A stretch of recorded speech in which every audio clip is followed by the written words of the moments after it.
right, everyone. Thank you for coming. And I think you'll enjoy this talk I have. I found some great stories about ghostly happenings in St. Augustine. And believe it or not, ghosts can we don't really totally understand it, but things do happen. And sometimes they happen all the time.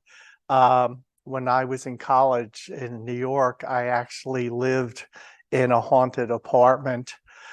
Uh, and we stayed there because New Yorkers will do anything to keep rent control. So, without further ado,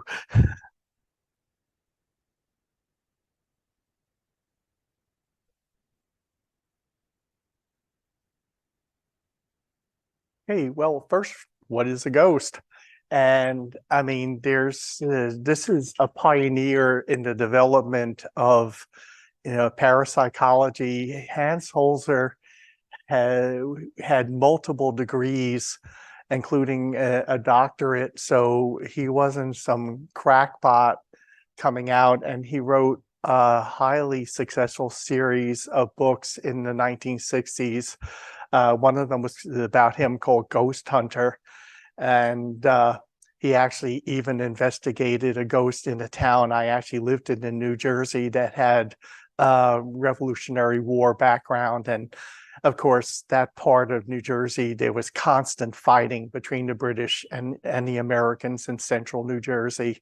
And so this is what he thought, uh, that they were sort of like residual recordings of traumatic events that people endured, how they died, what happened to them, if they were shot, if, anything that might have happened. And he believed that they weren't actually real ghosts, but more, as I said, recordings. And they just keep repeating the event. But there's all sorts of variations, just like there are in living people, because some people appear to be totally unaware that they have died and that time has passed. And some of them apparently do seem to realize that they actually are dead and that they're not in their own time. And for one reason or another, they are fairly happy being watching living people in their old home. And if you see that circle, see that little faint mist, that's supposed to be a photograph of a ghostly entity.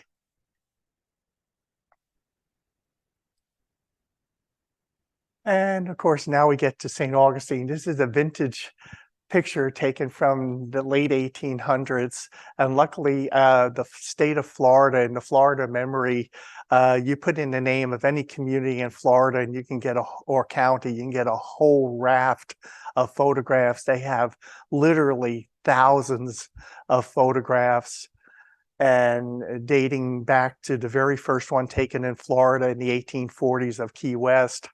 So they're definitely worth taking a look at. And you could look and see some other places like old pictures of Miami or whatever. And now, of course, this year, St. Augustine is 458 years old. And so that's an awful lot of time for a lot of things to happen. And believe me, a lot of things have happened. Like with most historic areas, like the Antietam battlefield or something, it looks so nice and peaceful now, but it was totally different at different periods of time.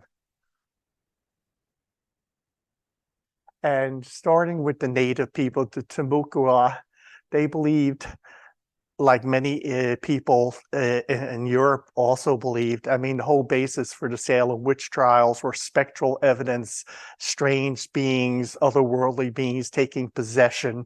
And so these Native Americans were really no different.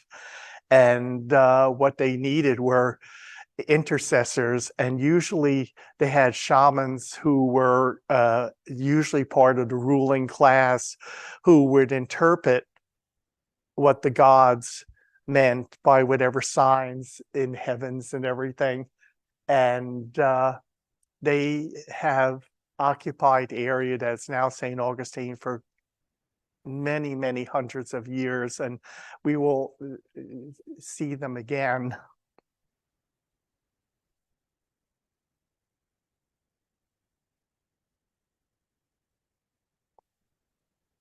Hey, now, of course, here is the founder, European founder of St. Augustine, and I couldn't find any evidence that he is haunting anything. So apparently he has gone to his reward. However, he, if you think he's in heaven, he probably shouldn't be there because he's accountable for a lot of the blood being shed, and for all, in his way, the right reasons, because we sort of fail to understand the geopolitical atmosphere of the 16th and 17th century, how the European powers, France, Spain, and England, jockeyed for position on the American continent.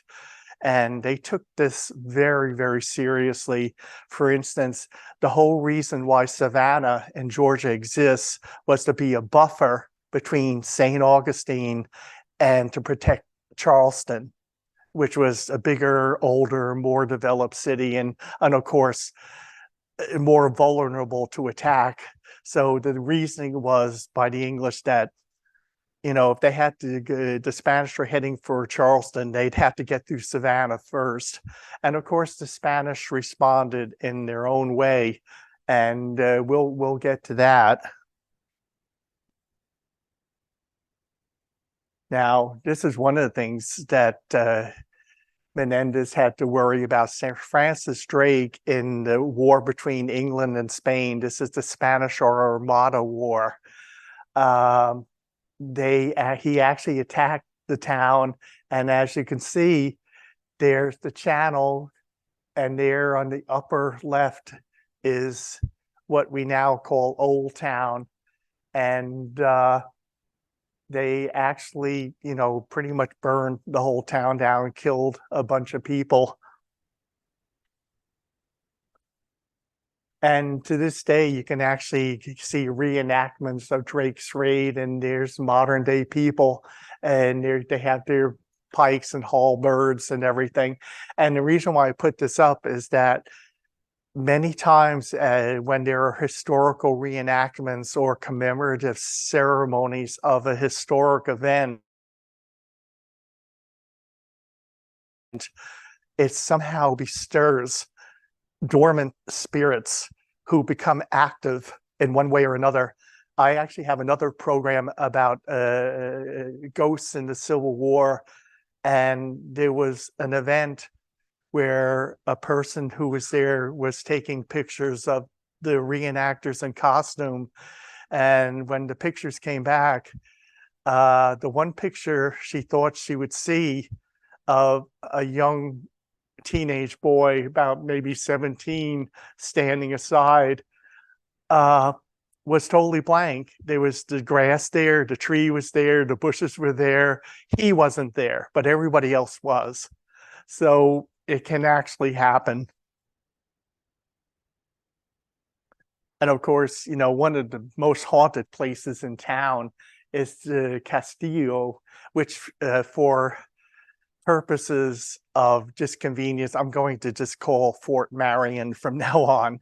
And because it spent many, many years as Fort Marion, and there's a lot of stories. And one of the stories is about two lovers.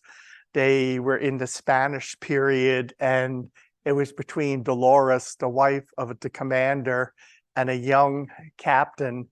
And they were very much in love.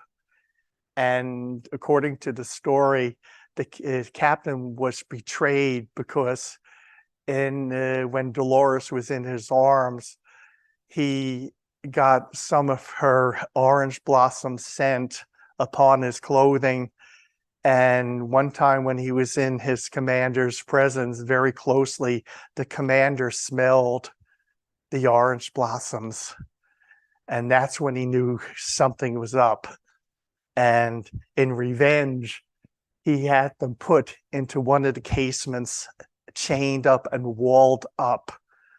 And the cover story was the captain was sent on a special mission, and Dolores returned to Spain because of sick relatives, and neither was ever seen or heard from again until the Americans took the fort over. A section of the wall in the 1830s actually started to buckle, and they had a Captain Tuttle who was supposed to be their Army Corps of Engineers to shore it up. And so he had to do some digging to find out why the walls were buckling.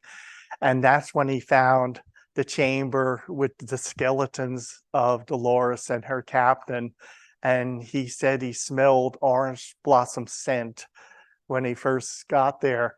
And now, of course, I can't prove the captain and Dolores. However, Tuttle was actually there. In fact, he was actually court-martialed for doing a very bad job on the walls. So it's very hard to really substantiate these things. But I mean, this is just one of the many stories. Because I mean, just think of this place. It was first built by the Spanish. It was attacked by the English. It was taken over by the Americans. It was lost by the Union to the Confederacy and then restored to the Union. And so a lot of activity was there. So if you're looking for a nice haunted place, that's a good place to sort of, and some people can actually feel a ghostly presence without it being obvious, like a poltergeist, which tend to throw things and knock pictures off walls.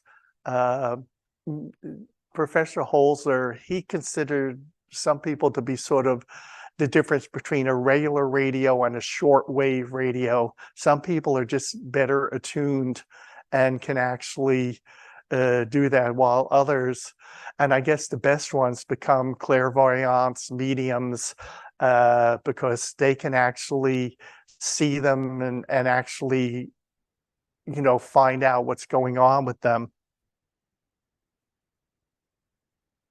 Now, this in the Casa de la Paz, it's a B&B, but it's also a ghostly mansion. And what happened was, oh yeah, they have the waiting lady, and there's two stories about her. One of them is that she was with some people in the 19th century, traveling with other women, and the other women left, and she decided to stay a few days, and she unaccountably fell ill and died suddenly, which was not too unusual for the 19th century. I mean, people often got very ill, and the rigors of travel and everything. One of the reasons why St. Augustine got so popular was that people went down there for their health, and Henry Flagler definitely fostered that, when you come down to nice, healthy Florida. And so she sometimes has been seen and has been asking, is it time to leave yet? But she's still there. And another thing is that another one is supposedly a honeymoon couple. And this honeymoon couple, they actually, on their last day there, the husband decided he wanted to go out into the bay to do some fishing, because that's one of the reasons why they went down there. And a sudden squall came up, and he actually his boat was upset and he drowned, and they found his boat 3 days later, and his wife refused to believe that he was actually dead. she would sit in the garden having tea, or in the music room playing music, waiting for him to come back. And when they found the boat, she finally accepted the inevitable. And the story is that she refused to leave St. Augustine. She stayed there for the rest of her life.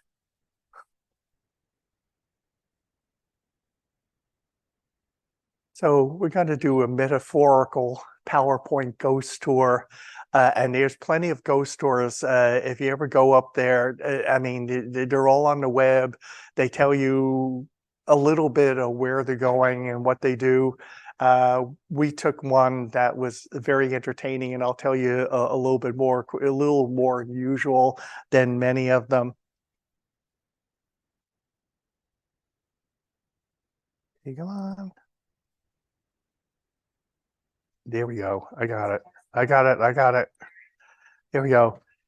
And this is Aviles Street, and it's actually the oldest street in the United States. Now, I come from a city that has probably one of the oldest paved streets in the United States, and properly named Stone Street, and even that wasn't done until the 17th century. So this is still the 16th century, and some of the paving there was actually laid by Flagler himself, and he did everything he could to try and make this a very attractive spot for people to walk around and to ride around their carriages. And because when you see how women dressed in the 1880s and 90s, it was a very important that he made it as easy as possible for them to get around. But despite its appearance, it actually was the southern defensive perimeter of the town.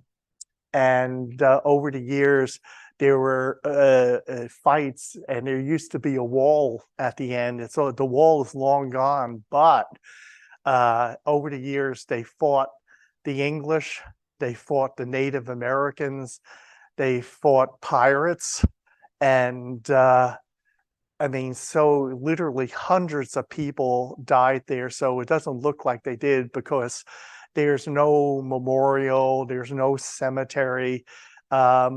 To all intents and purposes, everything was they were just buried. I mean, under the they didn't have a Geneva Convention back then, but there were certain rules of war, and one of them was that they would call a truce so each side could collect their wounded, but they left the dead right where they were, and eventually they were covered over. And you all over in old places like this, they start digging for something, and then all of a sudden they find these bones all over the place.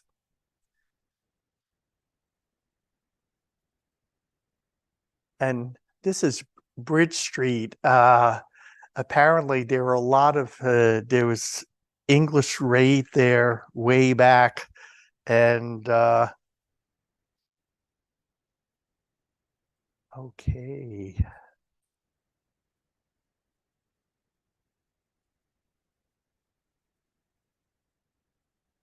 Yeah, this was part of the Sir Francis Drake raid, and so there's a lot of activity. This is a B&B now on this house, but it's right on the corner of Bridge and Aviles Street, so you actually can see if you can possibly find something there. It's always possible. I mean, I didn't move in with my roommate to have a haunted apartment, and it happened. Now, the Jimenez Fatio house, they have a strange, ghostly past. Supposedly 13 deaths have occurred there since it was built in 1798. And it's so haunted that the people who own the B&B there now, they have very heavily capitalized on that. And this is what they do. They actually offer on-site paranormal tours to see if you can find anything. I mean, they don't exactly call it a seance, but it must be something like that. And I'm sure it can be a bit costly, but you can also go on YouTube and see it yourself. So, and that's for free. Now, here's another place that was really interesting, the Spanish Military Hospital. This is not the original building, but it was replaced. The original was torn down in 1821 because as more people started to move into the city, they needed to lay water pipes, and that was in the way. And that's when they found a whole bunch of skeletons there, and there have been several cases of things happening. Uh, there was one case where a young lady was alone because one of the rooms in the house was being used as an office, and they were getting ready to close for the day. And this was back in the 70s. She was alone except for a walkie-talkie, and she heard this from the other room, and nobody was in there. And she got so scared, she got on the walkie-talkie and actually asked for someone to come, and they said they would. And while she was waiting, two other guys, a young man and a young woman, they came, and all three of them heard it, and it got louder. It got so loud, it was like, and they were so frightened because these are just teenagers. They actually ran out into the street and refused to go back in. So there's a lot of stuff there, and it's very interesting because you can, if you go there, you can definitely see the really primitive medical procedures that they were using in between the 16th and the 18th centuries. And they make you fall down on your knees and thank God you're in the 21st.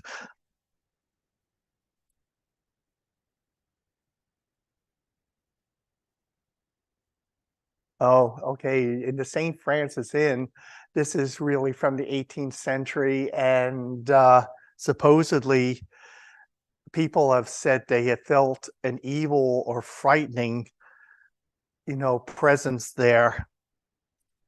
And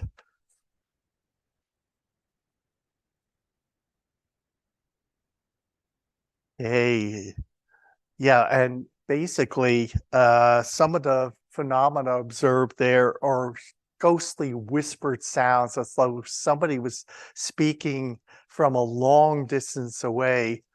Now, one of the reasons why they believe this might be the whispers is that it was believed to be a Confederate spy safe house when the Union retook the city, and they were making whispered plans for some sort of sabotage or something. And I mean, the Confederates had quite a network.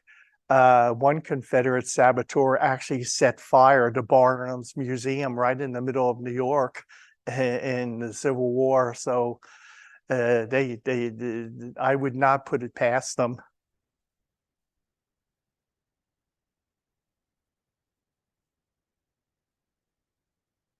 Hey, this is a picture of the old market, but behind is the plaza, what is now known as the Plaza Building. And that was actually one of other Henry Flagler's schemes. He wanted a destination for the ladies while their husbands were fishing or something. So he built a department store. And in order to get it, it is built on property of another Roman Catholic church. Now, if you go there, you see on the plaza, there is the cathedral, and the diocese let him take over the church. He bought it, and it was, a very sort of middle or lower middle class church, like tradesmen, servants. It wasn't where the rich folk went on the plaza. And I guess that's what made it easier. And the 19th century is very laissez-faire about stuff like this. And so supposedly when he built the store, he built it right on top of the church's graveyard, and the former parishioners who were buried there probably didn't like that, and the building has reported strange noises throughout the building, and I'm not too sure how much you can actually hear because there's 3 bars in the place and they get a lot of competition, but people have claimed that they actually have heard them.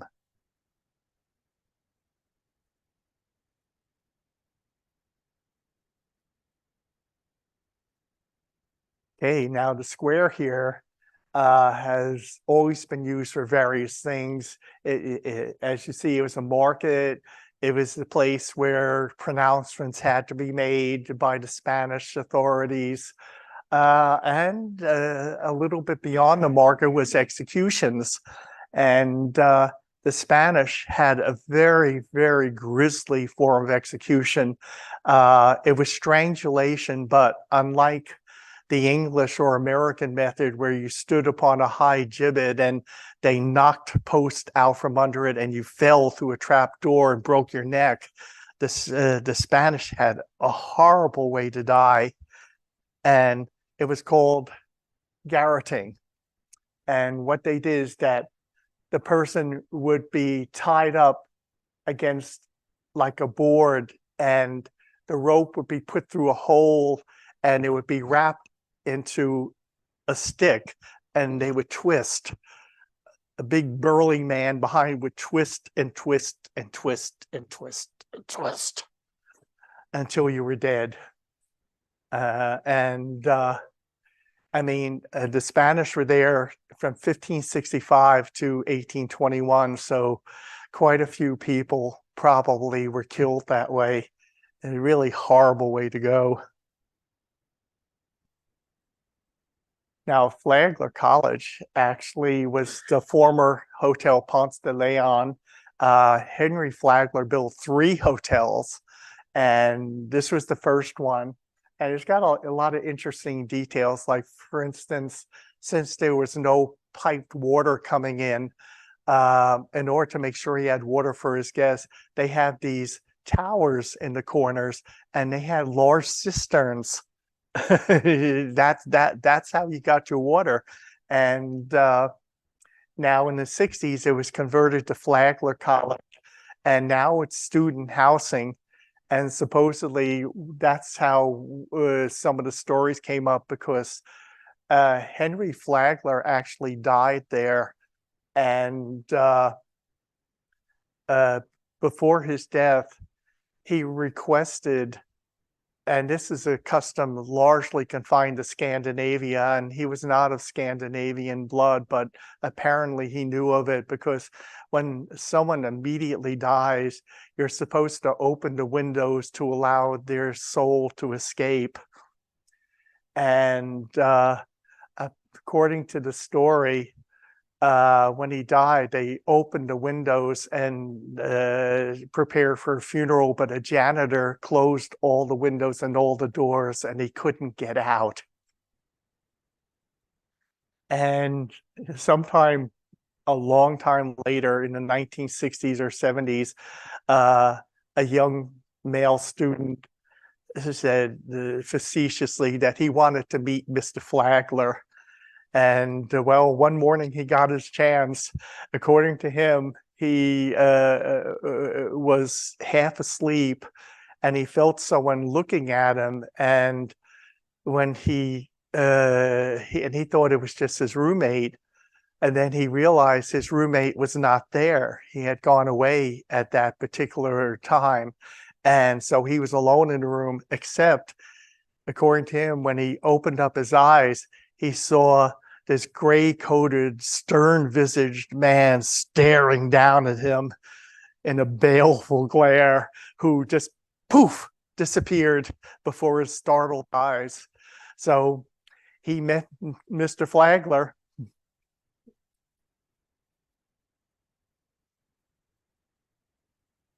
And the Casa Monica hotel is really interesting. This is actually the only one of the three that is still a hotel. And even that wasn't for a while because of the Depression, it closed down in 1932. It saw new life in the 1960s as the St. Johns County Courthouse. And in the 90s, it was purchased by a hotel group and restored to a hotel. And I mean, if you want a luxurious experience, just walking through the lobby will go like that. And but supposedly it was a big favorite back in the 20s, and that's what their ghost is. Their ghost is supposed to be a young man fashionably dressed in resort clothes of the 1920s era, and he's been seen in the halls. uh, and even more startling, he actually in 2000, according to the couple who were in the room, they were in bed and occupying the room, and he walked right into their room, right past them into the bathroom, and the husband jumped up to confront him, and when he got to the bathroom door, there was nothing there. And this not only happened to them, it happened to another couple as well. They woke up in the middle of the night and he was just standing there looking out the window as though he were looking at something. So nobody knows who he was. Nobody knows if he committed suicide in the hotel. And of course, the Casa Monica, being a business, are very loath to try and actually reveal anything like that because, I mean, some people will throng to a place, I mean, to be in it if it's haunted. Other people will stay away just for that reason. And so they just don't want to get that. Now, the author of several books, one of them is Haunted Ghosts and Folklore of North Florida, is an invaluable book. I would never have been able to do this without them. Managed to speak with some staff, former staff, and they're the ones who told them the story.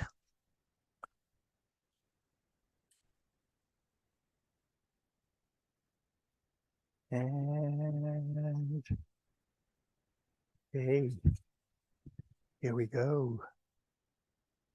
Now here's Harry's Seafood Bar and Grill, and if you ever go there, it's a great place to eat, but you do have to wait online. They're very, very crowded, very busy.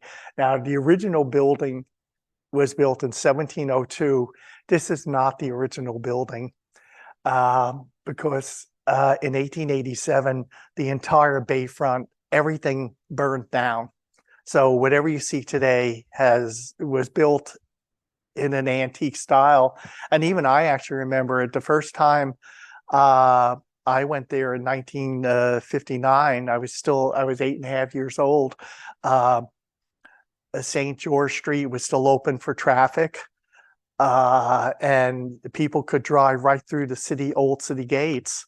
And it was just, and I remember a few buildings here and there in Old Town that are not there now because they were too new. They were built in the 19th or early 20th century. So it's sort of a Disneyland type, some of it, but some of it really is old. The oldest house is really old. It's not haunted, but it's really old.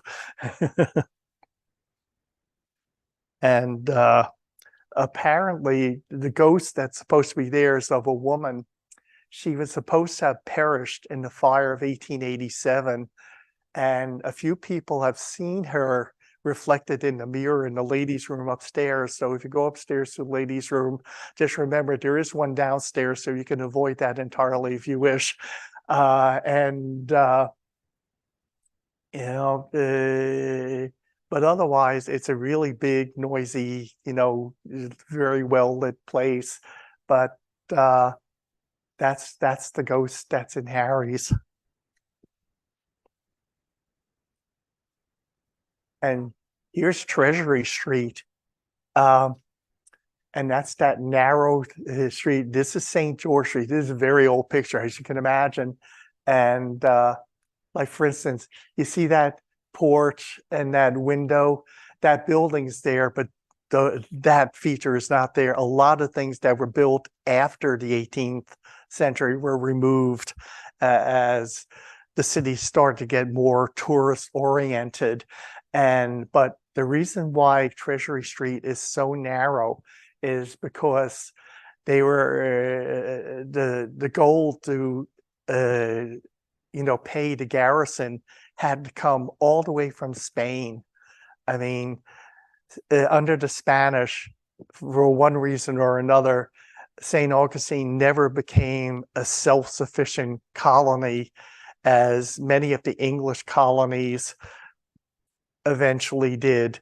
And so they would have this pay ship coming all the way from Spain, and it would be unloaded right on, Bay Street, right off the wharf, and it would be loaded onto a wagon, and the wagon would be taken into this little narrow street. The reason why they built it that way specifically was they didn't want to be caught by robbers unawares out in the open. This way, it just had enough room for the wagon to unload the gold and put it in the treasury. Now, they have their own drama. Apparently, at the corner of Treasury Street and St. George Street, a young man, socially named Guillermo, was on his way to visit his lady love, and he was attacked by person or persons unknown with their swords, and he was run through and killed. And before dying, he was close enough to crawl to his young lady's house, and he died in her arms. And this happened near the end of the Spanish period. So nobody wanted to get involved. Nobody wanted to investigate. I mean, they just sort of let it go.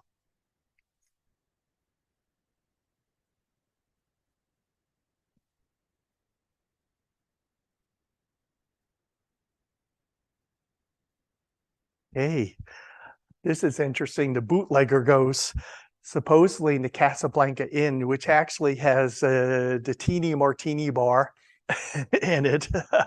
So it's still holding on to its bootlegger roots. But Bay Street was not, which is now the Avenida de Menendez, was not as wide as it is now. It was actually widened in the 60s. And so it was really pretty easy to unload illicit liquor and take it directly in.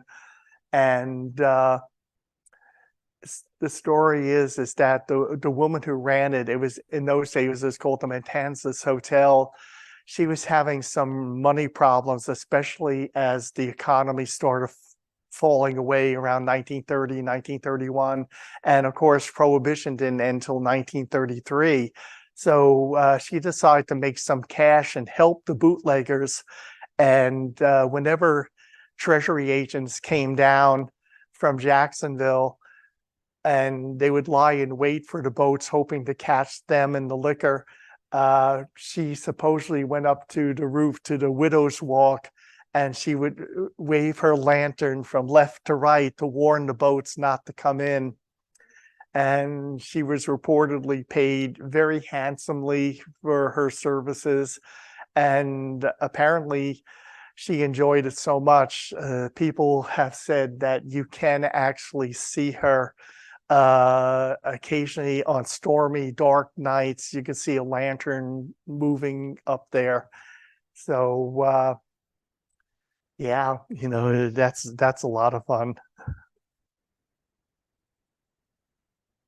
Now, the old schoolhouse is supposed to be haunted. Now, if you go there, they tell you, and I chose this picture. This is actually taken by Francis Benjamin Johnston in the 1930s.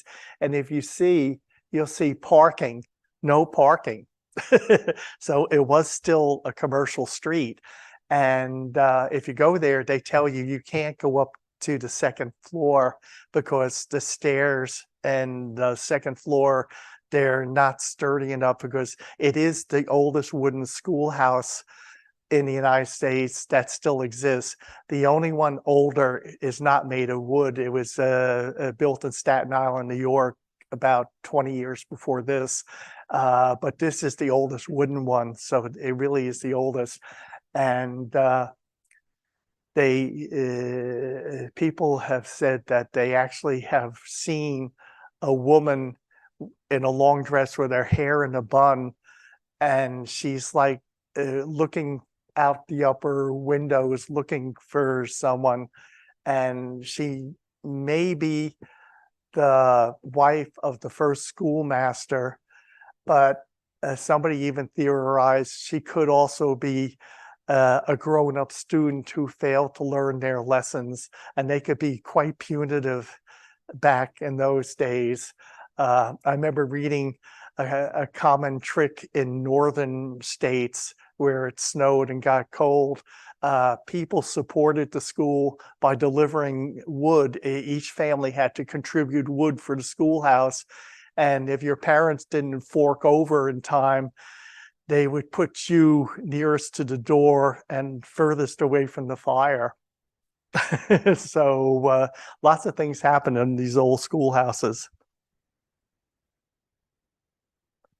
Now, the city gates is the scene of a very heart-rendering thing. Supposedly in 1821, a young orphan girl who was supposedly 9, her father had died at sea, and her mother and siblings all died in the yellow fever epidemic that year. And I mean, if you read the history of any of the cities from Boston on down, they all had bouts of yellow fever. And she is supposedly was so sick and had nowhere to go, and she just hung out at the gates, and she died. And people have said they have occasionally seen what looks like a young child, a girl, in the area. And here's the Huguenot Cemetery. This was originally built for the Protestant population because since they were not Roman Catholics, they couldn't be buried and wouldn't want to be buried in Roman Catholic cemetery. So this was established outside the city gates. And another reason why it's outside of the city at the time was because it was also where they buried the yellow fever victims from 1821. And there's supposed to be a lot of psychic activity there. And people have seen people walking about at night. And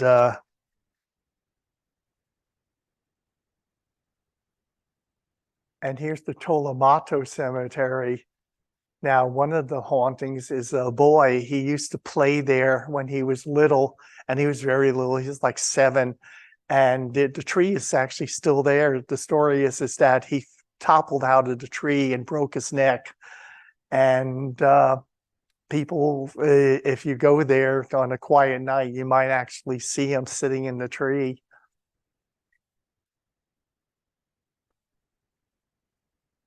Now, here's a place near the city gates called the White Lion. And this is one of the places we saw on the tour because it's actually a pub tour. It's very, very interesting. You actually stop in real pubs and have a drink. First drink is free, but after that, you buy your own. And inside, they have a stairway, which is now an interior stairway, but it once was an exterior stairway. And supposedly a young boy in the 19th century. Now, I mean, before Flagler got there, this used to be a really rough town full of sailors, bars, gambling houses, brothels, and this was supposedly all 3. And the boy was supposed to be the son of one of the prostitutes there, and he supposedly fell down the stairs and died. And people have said, especially when they're closing up or before opening, they have sometimes seen him there.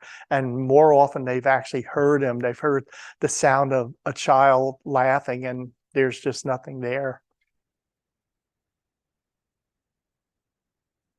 Ah, the old jail as something. When I first saw it, I was 8.5 years old, and the county had just relinquished it as a jail only 4 years before.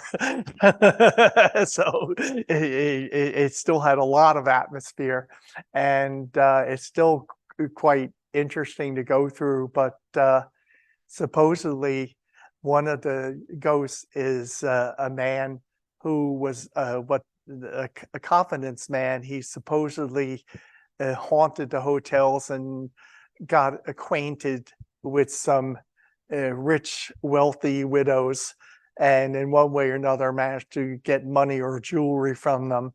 And he got caught and got put into jail. Uh, One of the other spirits to see is your first sheriff, and people know was the sheriff because the sheriff was 6'5", which was a very unusual height. I mean, the average 19th century man was about maybe 5'9", 5'10" in height. So he was quite noticeable. And there's also sometimes they find a strange odor there. And the prisoners were mostly unwashed. And every so often they give them cold water and some lard soap to wash themselves. So they think that that could be some of the residue from that.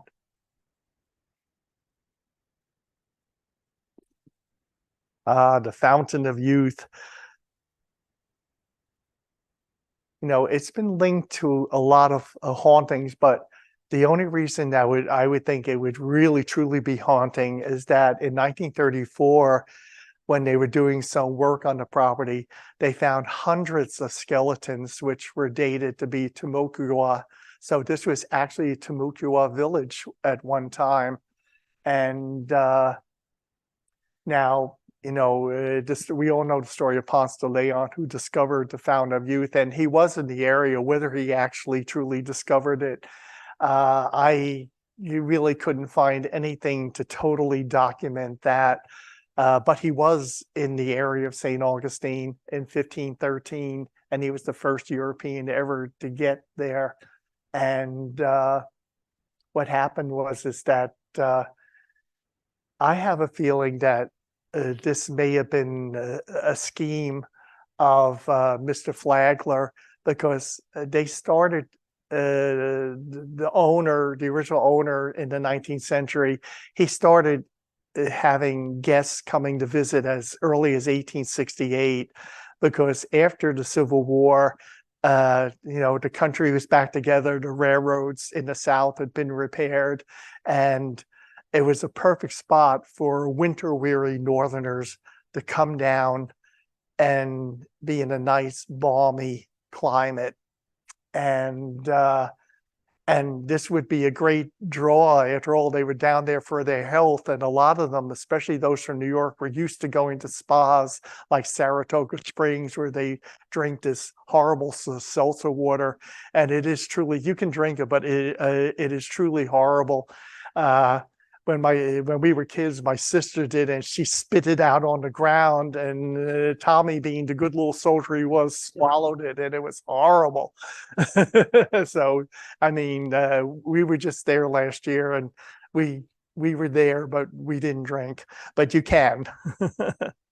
And of course, the Florida land boom of the 1920s, I'm sure, definitely kept the story going along. In my county, in Citrus, we actually have a Grover Cleveland Boulevard in Homosassa, because they believe that President Grover Cleveland actually went there to go fishing, and he was an avid fisherman, but there's no proof that he ever actually went there, but I mean, every place in Florida was jumping on the bandwagon to promote themselves in the 20s. And of course, now they had motor roads coming down the Dixie Highway. You come all the way down from the north to Florida. Everybody had it out there trying to do it. And the frenzy was so great. There's this famous Sunday issue from 1926 of the Miami Herald.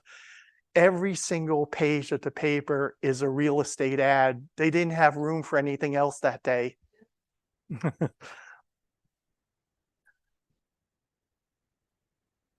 Now, these are some of the more outlying areas. The lighthouse, which you can visit,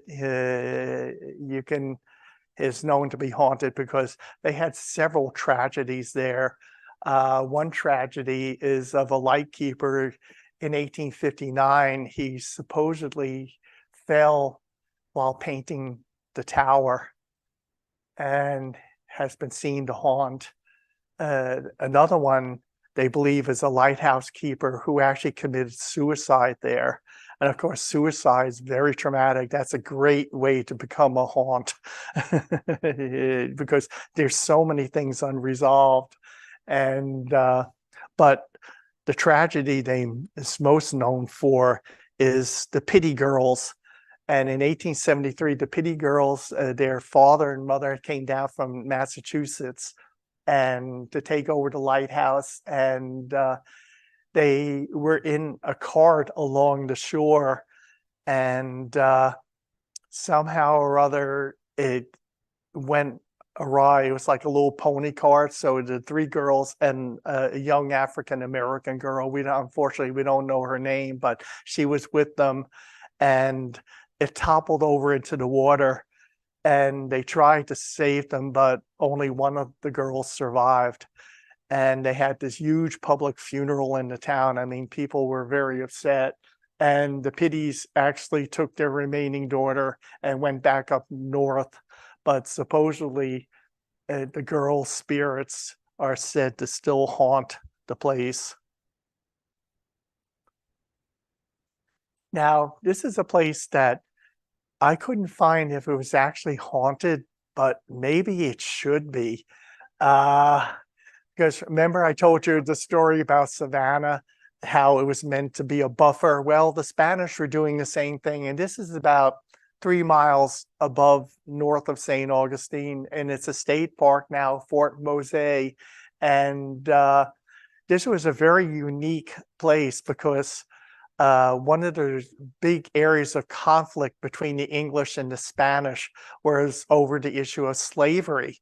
And slaves in the North, most specifically in Georgia, would escape and make their way south, because if they could get themselves to Florida, to Spanish territory, the Spanish allowed them to remain there in peace and not be slaves. All they had to do was convert to Roman Catholicism and agree to help defend the town. And that's exactly what they did. They were the furthest northern outpost.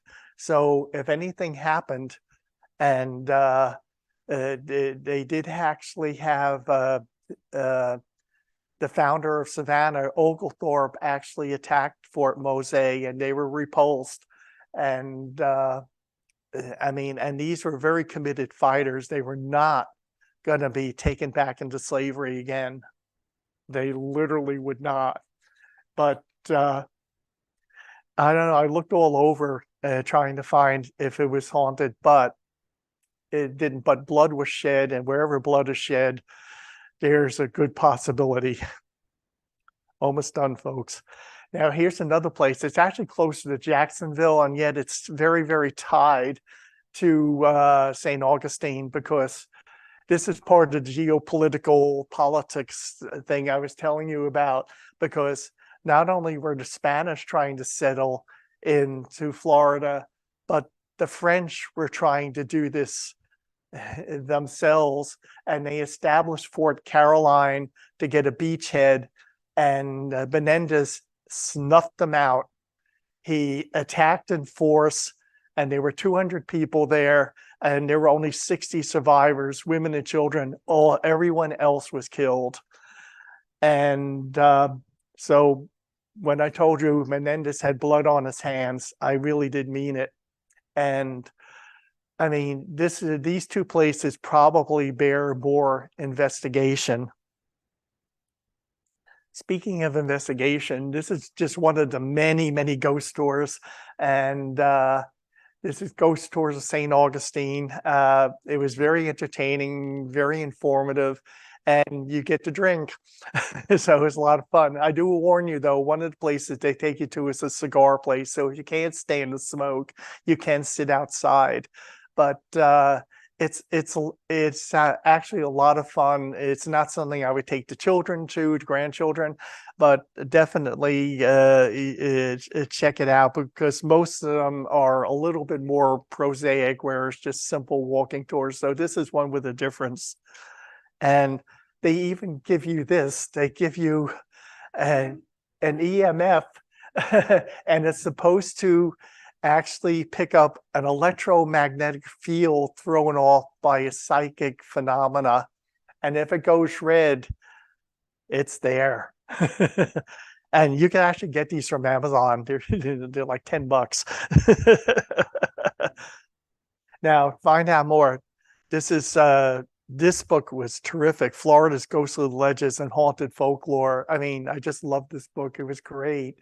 And I have some books over there which I checked out. So if you want one, I have to take it and check it back in, and then it's all yours. And here's one we had, Ghost Tales from the Oldest City. So there's probably things I didn't find or I didn't put in, because you have to stop somewhere. And of course, the internet has a lot of things, like Visit St. Augustine is a good site. A lot of information on the internet. A lot of places like Ghostly America. There's a lot of sites. I mean, I'd say this is one of the most popular spots to talk about ghosts in the entire United States, if not the universe. And that is the end of our ghost tour of St. Augustine. So I hope you enjoyed it. And if you have any questions, I will try to answer them. Thank you.